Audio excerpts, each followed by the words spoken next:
Moving on, there was one thing I really wanted to talk about, and it's something I think we forgot to talk about in the last podcast, and it's kind of like a trend in this offseason. And it's Monty Williams got fired by the Phoenix Suns. So let me get on my little high horse here. Spit, spit I Max. I literally cannot understand this move at all. Unless someone behind the scenes knows better than I do, which there probably is. It didn't really seem like this team had a bunch of dysfunction in the locker room. It didn't really feel like this team was dysfunctional from the inside, but rather just needed time. Frankly, this team was put together at the trade deadline with guys like Terrence Ross coming off buyouts, Kevin Durant coming in, and you're hoping TJ Warren can give you 5 minutes in a playoff game, right? This team, I don't think was built, the Suns specifically, wasn't built to go far in the playoffs. They didn't have the depth. They didn't also have the star talent. KD didn't play up to a KD level for much of the playoffs. And then him and Book really needed to be like all-time type stuff for them to keep progressing with the lack of bench that they had. By firing Monty Williams, I think you're kind of saying we should have gone further, which I disagree with. I didn't expect them to go further. We talked about it at the beginning of the playoffs. Both of us, we didn't expect them to make the finals or anything like that. And I think it shows a little bit of a disconnect on the basketball end. Did you really think you were going to throw a team together 6 months before the finals and then win it? I don't really understand that, especially when your whole bench is filled with guys like Jock Landale, who weren't in the NBA a year ago, basically. I mean, I think Landale was on the team last year, but that sort of thing. And we saw this also in Milwaukee. Coach Bud got fired. I thought that was the right decision, to be honest, but I think there's a difference between that firing, where Coach Bud got first rounded by a Miami Heat team that was severely less talented than his team.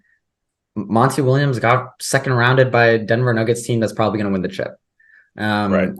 And I'm pretty frustrated by this, especially because I feel like the Suns, over the time Monty Williams has been there, have completely overperformed.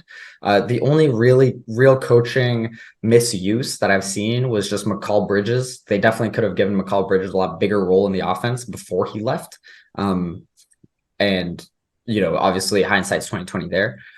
But that's kind of the only coaching miscue I've seen. I mean, DeAndre Ayton's like not that good at basketball. Like Chris Paul is Yeah. old, and Chris Paul ran the least average miles an hour out of any starting player in the NBA this season, and you have to cover for that.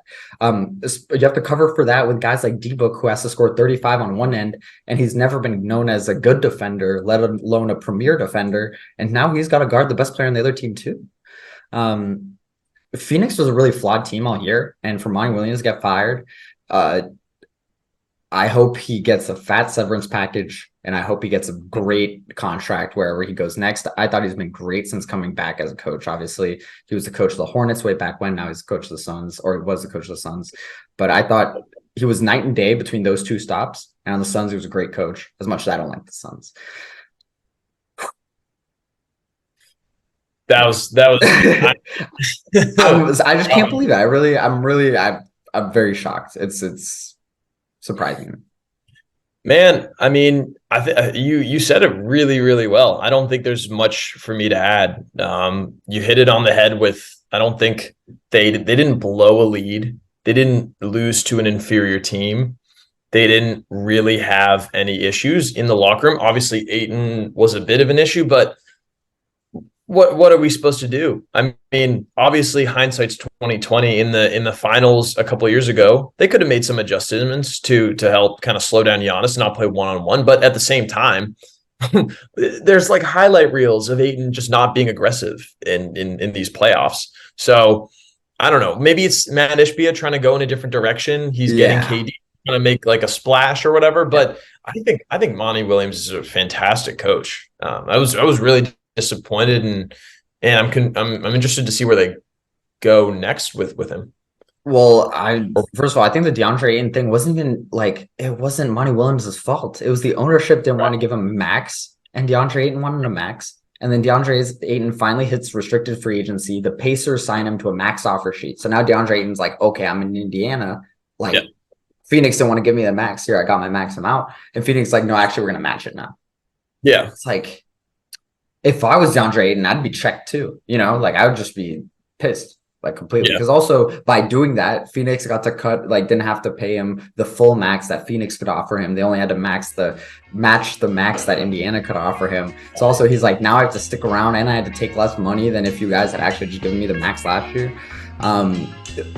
I would be checked if I was Ayton, and I would be checked if I was Monty Williams. I was like, dude, DeAndre Ayton was the third or fourth best player on our championship team. You don't want to give him the money, and he's young.